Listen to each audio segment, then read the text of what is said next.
मानी का दादा होता है काफी बीमार और मानी का पापा करता है अपने भाइयों को फोन और वो कुछ ऐसा करते हैं जिसके बारे में उन्होंने सोचा भी नहीं था। तो आइए देखते हैं कि ऐसा क्या होता है। अब्बू जी शुक्र है अपनी फसल में अब हमें काफी मुनाफा हो रहा है। शुक्र है बेटा, नहीं तो पहले या तो हमें नुकसान होता था या फिर हमारे पैसे ही पूरे होते थे। वैसे अब्बू जी इस दफा की कटाई के बाद हमें क्या उगाना चाहिए?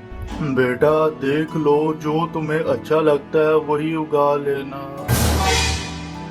क्या हुआ है? क्या हुआ है अबू जी? आपको क्या हुआ है? इन्हें डॉक्टर के पास लेकर जाना होगा। मैं अभी अपने भाइयों को बुला कर लाता हूँ। फिर मानी का पापा जल्दी से अपने भाइयों के पास जाता है क्योंकि मानी के पापा के पास कोई ऐसी चीज नहीं होती जिसमें वो अपने अबू को बिठाकर डॉक्टर के पास ले जाए।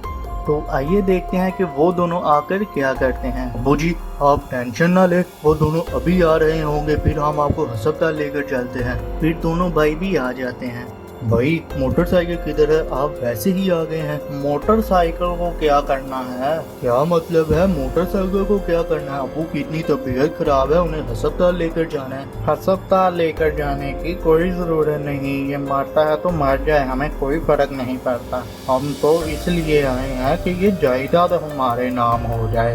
बेटा हमारे पास कौन सी ज्यादा जायदाद है? अब ये गाड़ी ही है या थोड़ी सी जमीन है? तुम तीनों भाइयों की तो है। हम इस जायदाद की बात नहीं कर रहे, ये तुम इसके नाम ही कर दो, हमें नहीं चाहिए ये। हमें तो सोने वाला कमरा चाहिए। क्या सोने का कमरा चाहिए तुम्हें? चलो ठीक है, वो तुम्हें मिल जाएगा, लेकिन वो लेने के लिए तुम्हें 5 लाख रुपये किसी को देने पड़ेंगे। बस 5 लाख रुपये ही देने पड़ेंगे? जल्दी से बताओ इधर है वो सोने का कमरा, हम दे देंगे 5 लाख। ठीक है मैं बताता हूँ। फिर मानी का दादा उन दोनों को सोने के कमरे का बताता है। फिर वो दोनों भाई चले जाते हैं सोने के कमरा लेने के लिए और घर और फसल मानी के पापा के नाम हो जाती है। तो आइए देखते हैं कि आगे क्या होता है। यही तो है वो लड़का और यही है वो सोने का घर। चलो जल्दी से इसको पैसे देते हैं। ये लो भाई पूरे 5 लाख रुपए और दे दो हमें ये सोने का कमरा। ठीक है जाकर देख लो अंदर से। जैसे ही दोनों अंदर जाते हैं और अंदर जाकर वो हैरान हो जाते हैं।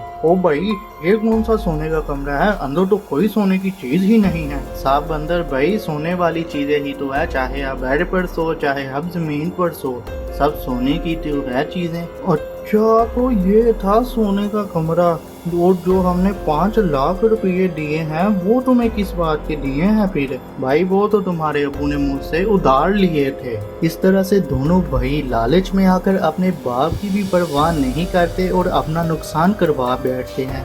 इसलिए कहते हैं कि लालच बुरी बला है।